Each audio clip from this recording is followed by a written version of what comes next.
Today we decided to make a video about the meaning of 8 Miles From Home. Sometimes people question the name, sometimes people question what we're doing with life, and we thought it would be a good way to explain everything in one video. And it gets a chance out there for you to find out a bit more about us, and we feel this subject matter will also answer a lot of questions that come up. So we're going to try and cover a lot in this one video. First of all, we're going to describe how 8 Miles From Home came to be, how it all began. Believe it or not, 8 Miles From Home officially started 10 years ago. Yes. In 2006. It began after we got the travel bug. When we came back from our round the world trip, Yes. we returned to the UK and realised that we didn't want to live in the way that we used to, and so we wanted to find a way to travel again, but not a gap year. We'd just come back from 10 months travelling the world on a round the world ticket as backpackers together. We knew we wanted to go again, but not as backpackers. Sasha suggested that we save up money and go away again, but I said no, I didn't want to do another round the world trip. We had to find a way to make money online so that we could maintain the lifestyle when we were away. So to do that, the first thing that I thought would be a good idea is to start with a form of work that we both enjoy. Sasha was quite into photography at the time, and so I started looking into ways that we could turn her hobby into a way for us to both make some money on the side of regular work. And that's where stock photography came in. So during 2006, that is when we opened up our iStock account and we began building a library of stock images online. We started off taking pictures of food in our little home studio, and after 2 years, we got to a stage where we were making a small but consistent income in US dollars from iStockphoto.com. In the beginning of iStock, we used the money that we earned for upgrading equipment and buying small items, also things like days out and petrol so we could drive somewhere to take more photos. Which then leads us into 2008 when 8 Miles From Home really began to form. In 2008, we went on a road trip up to Scotland, and when we were on our way back, our car broke down, and it really made us sit down and talk to each other about what was going on in our lives. We weren't really enjoying life at all. We were just surviving in the UK and we weren't living at all. And that breakdown caused us to break down and start really reevaluating what we were doing with our life. But we'll talk more about the meaning of the name later. But for now, we're going through the timeline of the events, and 2008 was the catalyst of 8 Miles From Home. So after that breakdown, it took a year for Sasha to reduce her credit card debts down to almost nothing because she had been so unhappy with life that she'd been spending way too much money and not monitoring it. And so we both cracked down on debt, and so that was what was happening in that year. We were both working full-time jobs, me in the City of London and Jay in a more local company as a graphic designer. But the end of 2009 is when I decided to leave my city job and dedicate pretty much all my time to building the library, taking photos, and I really got into food photography, and I built up quite an extensive iStock library from 2009 onwards. Then all of a sudden, totally by accident, we fell into wedding photography.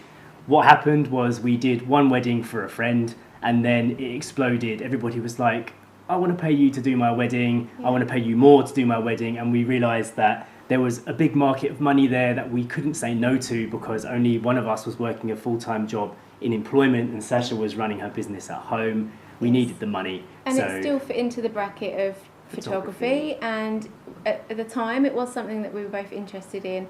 And so one wedding led to another, and then we ended up setting up a business doing wedding photography. And that carried on for 2 years, and it started to build and build until it became almost the focus of our photography business.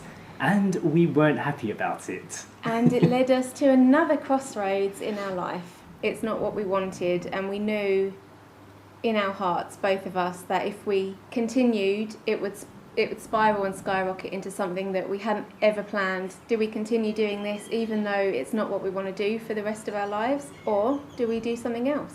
Which is when the big decisions came about. we only had our stock photography income to fall back on, and it made us think seriously about what we could do with that income, which was quite small. It accounted to about $500 a month and wasn't enough to do anything with in the UK, but we thought to ourselves, could we live on that in a Southeast Asian country?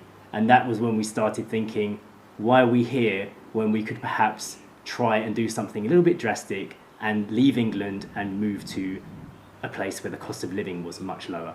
That's when we began selling our stuff, which didn't take long. We raised about £3,000 and we booked tickets to Thailand. So to clarify this little situation here and this position we'd put ourselves in, we had an income of $500 a month, which was semi-passive, and we had £3,000 in the bank, and that was it. And with that, we decided that we were gonna, nothing to lose, move to Thailand with Eden and see what happened. It was a big risk because honestly, that's not enough money. No, honestly didn't think that much about it. It was one of those kind of, if we think too much about this, we're never going to do it. And truly speaking, if we did think about every little thing that needs to go into moving abroad, then we would still be there now and not yet moved.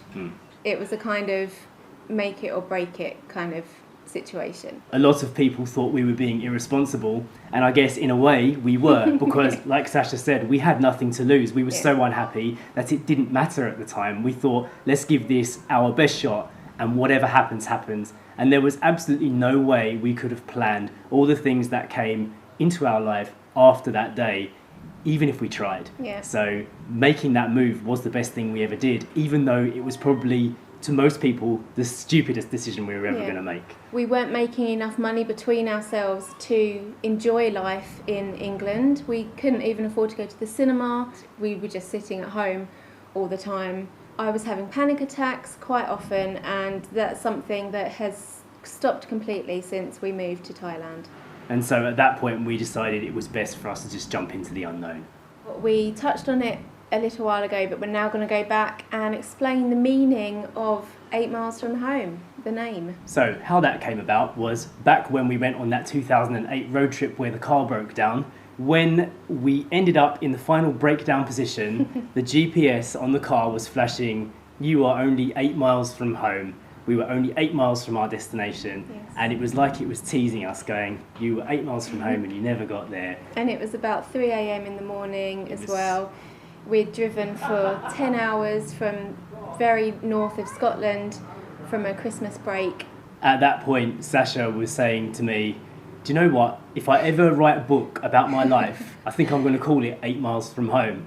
And we had to wait 2 hours, 2.5 hours in the car. Which gave us a lot of time to talk about what we wanted to do with our life. If you'd like to know the full story about that, we've actually written a big post on our blog, which the very first post actually, which explains the story in more detail. But that's where 8 miles from home came from, and that is where the name of our blog began, the origins of 8 miles from home. Once we'd decided that we were going to move to Thailand and set up a blog to basically report back to family and friends, like everybody does, we were coming up with names of, well, what can we call this blog when we get there? And of course, loads of names were flying around, lots of which had the words Thailand in. We decided not to go with a Thailand specifically named blog because we never intended to stay in Thailand. We did know that we wanted whatever grew from that day to become international, to allow us to be free, and to name our blog or our YouTube channel something specifically about Thailand. We thought that it might tie us down to Thailand, even though we were in love with Thailand at the time and felt happy. It wasn't wise for us to limit ourselves in that way. So we thought we'd keep it about the story of us, the story of our journey, our adventure, and even our failure if it was to fail. It was all about that and not about Thailand. So that is why we chose what would have been Sasha's book to become the title of our life story. And not be country specific. Yes.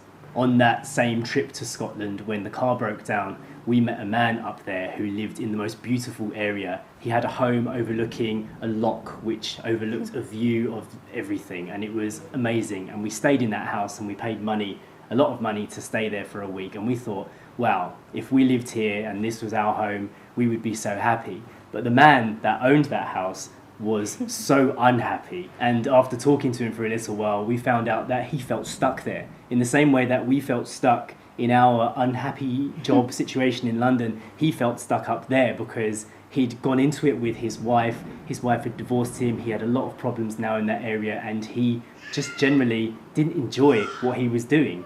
And so what we thought was the most beautiful situation was his nightmare. And it made us think to ourselves that what we really want is to be able to put ourselves in a place of beauty and do things that make us really happy. And one thing that we both really enjoy is being creative. So we wanted to create a job where we could be creative and be happy wherever we decide to reside. And location independence was a key factor for that to work. Definitely. It's not Thailand that drew us away from England specifically. It's the lifestyle that we've now got. That's what we wanted. Thailand gave us the opportunity to build the lifestyle that made us happy. And it's been a long and very slow process. And there have been many times when we've been, what are we doing? Even now, we look at our situation and we say to ourselves, is this secure? Is this a stable way to make an income? Are we being stupid? Have we wasted 10 years building what we've been building? Sometimes we doubt ourselves because it's quite an unusual way to live your life, and there's not many examples to get your reassurance from. Sometimes we get emails from our subscribers and from people who watch us saying, when I move to Thailand, my dreams are going to come true. One thing that I would definitely say about that is Thailand doesn't make all your dreams come true. It gives you the opportunity to work on your own dreams and to build something amazing, but you have to put the work in to make that happen. It's not a magical land where everything happens just because you're here. We've worked very hard from the day we moved into this country to build a life for ourselves.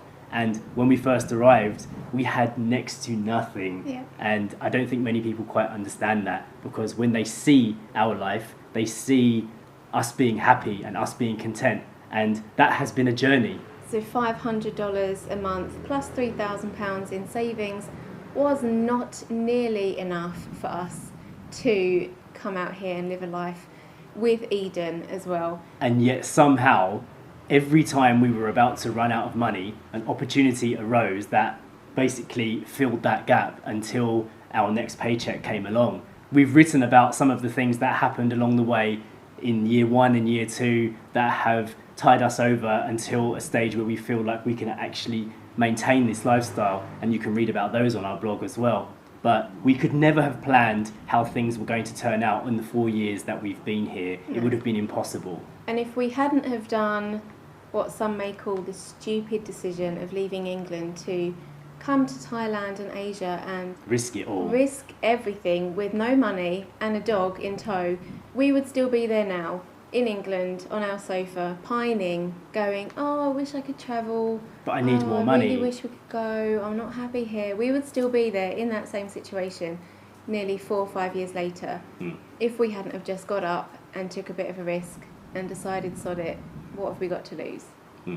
And so that kind of describes the ethos of 8 Miles From Home, all the things that have come together to make our journey possible. Some of those decisions were based on what some people might say was irresponsible moves. Some of them were based on risks that we had no idea what the outcome would be, and yet still results have come from it, and we are happier now than we ever were before in our lives. And we've had some amazing opportunities living here that would never have been able to predict had we not left and still been in England. Right now we're at a time in our life when we're considering leaving Thailand, and we are going to have to make a lot of those decisions again, and we hope that they work out in the same way that they have done for us so far, and that our journey will continue to get better and make us more happy and more content. We are definitely not sure what's going to happen by the end of this year, but we are definitely excited to find out where our journey is heading and where we are going to end up. And we hope that you'll continue watching so you can find out exactly what happens to two people who live their life in such a way. And hopefully this little fur monster will still be there. Yeah. Hey, you're going to come with us on the next journey. If you enjoyed this video, hit the thumbs up button. Don't forget to subscribe to 8 Miles From Home, and we will see you next time. Bye.